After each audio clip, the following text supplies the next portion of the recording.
Hi friends, ലിനീസ് food കോർണറിലേക്ക് എല്ലാവർക്കും സ്വാഗതം. ഞാനിവിടെ ഒരു ചെറിയ വീഡിയോ ആണ് ചെയ്യുന്നത്. ചെമ്മീനും ചേനയും കൂടി ഒരു ഉലർത്ത്. നല്ല ടേസ്റ്റാണ് ഈ കറി കഴിക്കാനായിട്ട്. ഈ ഒരു കറി ഉണ്ടെങ്കിൽ നമുക്ക് ചോറുണ്ണാൻ വേറെ ഒരു കറിയും വേണ്ട, നന്നായി നമുക്ക് ഭക്ഷണം കഴിക്കാൻ പറ്റും. അത്രയും ടേസ്റ്റാണ്. ആ ചെമ്മീൻ്റെ ആ സൂപ്പൊക്കെ കയറി ആ ചേനയ്ക്ക് നല്ലൊരു ടേസ്റ്റാണ്. അപ്പോൾ അതെങ്ങനെയാണ് ചെയ്യണതെന്ന് ഞാൻ കാണിച്ചു തരാം. അതിന് മുന്നേ എൻ്റെ ചാനൽ ഇതുവരെ സബ്സ്ക്രൈബ് ചെയ്യാത്തവരൊന്ന് സബ്സ്ക്രൈബ് ചെയ്തേക്കണേ. തൊട്ടടുത്ത് ബെല്ലൈക്കനും കൂടി ഒന്ന് പ്രസ് ചെയ്യുക. പിന്നെ ഞാൻ എല്ലാ ദിവസവും രാവിലെ വീഡിയോസ് അപ്ലോഡ് ചെയ്യുന്നുണ്ട്. അതിൻ്റെ നോട്ടിഫിക്കേഷൻസ് നിങ്ങൾക്ക് കിട്ടുന്നതിന് വേണ്ടി ഓൾ എന്ന ഓപ്ഷൻ കൂടി ഒന്ന് പ്രസ് ചെയ്തേക്കാം. അപ്പോൾ നമുക്ക് നമ്മുടെ വീഡിയോയിലേക്ക് പോകാം. ഇവിടെ 1 കിലോ പൊടിച്ചെമ്മീനാണ് എടുത്തിരിക്കുന്നത്. ഇത് മുഴുവനും ഞാൻ ചേനയിലിടാൻ വേണ്ടിയല്ല, ഞാൻ ഒരുമിച്ച് കിള്ളി അങ്ങ് വെച്ച് കഴിഞ്ഞാൽ ആവശ്യത്തിന് കുറേശ്ശെയൊക്കെ എടുക്കാം എന്നുള്ള ഉദ്ദേശത്തിലാണ്. അപ്പോൾ നമുക്ക് എളുപ്പത്തിന് കിള്ളാനായിട്ട് ആദ്യം തന്നെ അതിൻ്റെ തലയൊന്ന് കിള്ളിക്കളയാം. പിന്നെ ആ വാലിൻ്റെ അവിടെ നിന്ന് പതുക്കെ ഒന്ന് പ്രസ് ചെയ്തിങ്ങ് വലിച്ചു കഴിഞ്ഞാൽ പെട്ടെന്ന് ആ തോട് ഇങ്ങോട്ട് പോകുന്നുള്ളൂ. തല കിള്ളിയെടുക്കാണ്ട് വാല് പതുക്കെ ഒന്ന് പ്രസ് ചെയ്തിട്ട് വലിക്കാം. ഇതുപോലെ നമുക്ക് എല്ലാം പെട്ടെന്ന് തന്നെ ചെയ്തെടുക്കാം. ഞാനിത് ഒരുമിച്ച് മൊത്തമായിട്ട് ഞാൻ കാണിക്കാൻ നിന്നാൽ ശരിയാവില്ല, കുറേ നേരം നിൽക്കേണ്ടി വരും. അപ്പോൾ ഞാൻ എവിടെയെങ്കിലും പോയി ഇരുന്നിട്ട് ഇത് കിള്ളിക്കഴിഞ്ഞിട്ട് ഞാൻ കാണിക്കാം.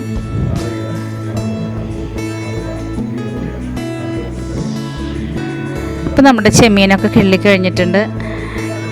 ഇനി നമുക്കിത് കുറച്ച് ഉപ്പിട്ടിട്ട് ഒന്ന് ഉരച്ച് കഴിയണം.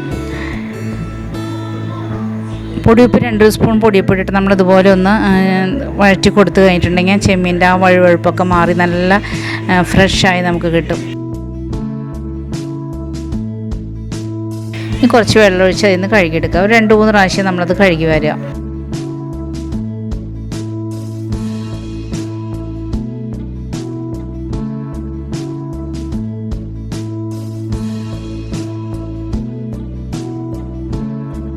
ചെമ്മീനെല്ലാം കഴുകി വാരിയിട്ടുണ്ട്.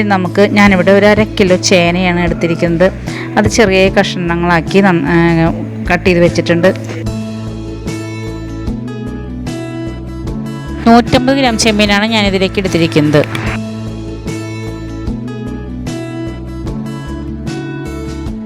ശരിക്കും ഇത്രയൊന്നും ഇടണ്ട. നമ്മൾ ചേന, അച്ചിങ്ങ, കായൊക്കെ ഇതുപോലത്തെ ഒലത്താനെടുക്കുന്ന സമയത്ത് ഒരു പിടി ചെമ്മീൻ അതിലിട്ടാൽ മതി, നല്ല ടേസ്റ്റാണ്.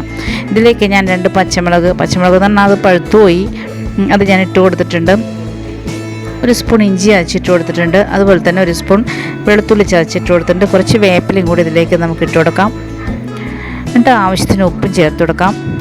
ഇതിപ്പോൾ ഞാനൊരു പ്ലേറ്റിലേക്ക് എല്ലാം ഇട്ടത് നിങ്ങൾക്ക് ശരിക്കും കാണാൻ വേണ്ടിയിട്ടാണ്. നമുക്ക് കുക്കറിലേക്ക് ഇട്ട് കഴിഞ്ഞാൽ കറക്റ്റായിട്ട് ഇതിൻ്റെ എന്തൊക്കെ ചേർത്തെന്ന് അറിയാൻ പറ്റില്ല. ഇനി നമുക്കിത് ഒരു കുക്കറിലേക്ക് ഇട്ടിട്ട് ഒരല്പം മഞ്ഞൾപ്പൊടിയും 1/2 ഗ്ലാസ് വെള്ളം കൂടി ഒഴിച്ച് ഒന്ന് 2 അടി അടിച്ചെടുക്കാം. 2 അടി അടിക്കുമ്പോൾ തന്നെ വെന്തോളും. പിന്നെ വേവാത്ത ചേനയാണെങ്കിൽ നമ്മളത് നോക്കിയിട്ട് ഒന്നും കൂടി ഒന്ന് അടിച്ചെടുക്കാം. ഇപ്പോൾ ഇത് നമുക്ക് അടച്ച് കുക്കറിൽ സ്റ്റൗവിലേക്ക് വയ്ക്കാം. അത് ഞാൻ 2 വിസിലടിച്ച് ഓഫ് ചെയ്തിട്ടുണ്ട്. ഇനി ഞാനിവിടെ ഒരു തവ സ്റ്റൗവിൽ വെച്ചിട്ട് വെളിച്ചെണ്ണ ഒഴിച്ചു കൊടുത്തിട്ടുണ്ട്. അതിലേക്ക് ഇഞ്ചിയും വെളുത്തുള്ളിയും ചതച്ചത് ഇട്ട് കൊടുത്തിട്ടുണ്ട്. കുറച്ച് വേപ്പിലയും കൂടി നമുക്ക് അതിലേക്ക് ഇട്ട് കൊടുക്കാം. ഒരു 2 സവാളയും കൂടി ചെറുതാക്കി അരിഞ്ഞത് ഇട്ട് കൊടുക്കാം. എന്നിട്ട് നല്ലതുപോലെ ഒന്ന് മൂപ്പിച്ചെടുക്കാം. ഞാൻ നോക്കിയപ്പം ചേനയിൽ കുറച്ച് ഉപ്പ് കുറവുണ്ട്. അപ്പോൾ ഞാൻ ആ ഉപ്പും കൂടി ഞാൻ ഇതിലേക്ക് ചേർത്ത് കൊടുത്തിട്ടുണ്ട്.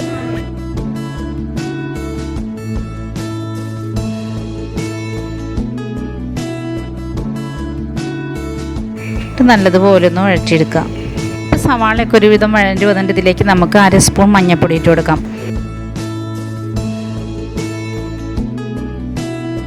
ഇനി 2 സ്പൂൺ ചില്ലി ഫ്ലേക്സ് ഇട്ട് കൊടുക്കാം. പിന്നെ ഒരു 1/2 സ്പൂൺ ഗരം മസാലയും കൂടി ഇതിലേക്ക് ചേർത്ത് കൊടുക്കാം.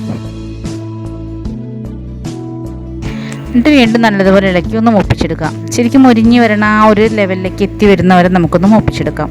സവാളയുടെ ആ സോഫ്റ്റ്നെസ്സൊക്കെ മാറി അതുപോലെ തന്നെ ചില്ലി ഫ്ലേക്സും ഒന്ന് മുരിഞ്ഞ് വരുന്നവരെ നമുക്കിത് വഴറ്റി കൊടുക്കാം.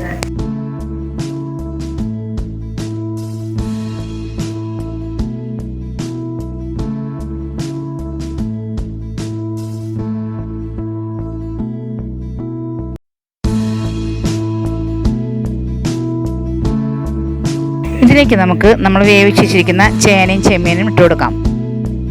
എന്നിട്ട് നല്ലതുപോലെ ഇളക്കിയ മസാലയ്ക്ക് എല്ലായിടത്തും ആവുന്ന വിധത്തിലൊന്ന് ആക്കി കൊടുക്കാം.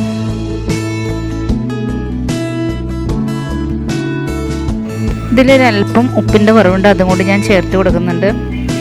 എന്നിട്ട് വീണ്ടും നല്ലതുപോലെ ഒന്ന് ഇളക്കി ഒന്ന് എല്ലായിടത്തുനിന്ന് തിളച്ച് വരുന്നവരെ, തിളക്കല്ല ഒന്ന് ആ മസാല ഒന്ന് പിടിക്കാൻ വേണ്ടി ഒരു 2 മിനിറ്റ് വെയിറ്റ് ചെയ്യുക. അത് കഴിയുമ്പോൾ നമുക്ക് സ്റ്റൗ ഓഫ് ചെയ്യാം. അപ്പോൾ എൻ്റെ ഇന്നത്തെ വീഡിയോ നിങ്ങൾക്ക് ഇഷ്ടപ്പെട്ട് ഞാൻ വിശ്വസിക്കുന്നു. ഇഷ്ടപ്പെട്ടാൽ ലൈക്ക് ചെയ്യുക, ഷെയർ ചെയ്യുക, നിങ്ങളുടെ കമൻസും കൂടി ഒന്ന് കമൻറ്റ് ബോക്സിൽ പോസ്റ്റ് ചെയ്തേക്കുക.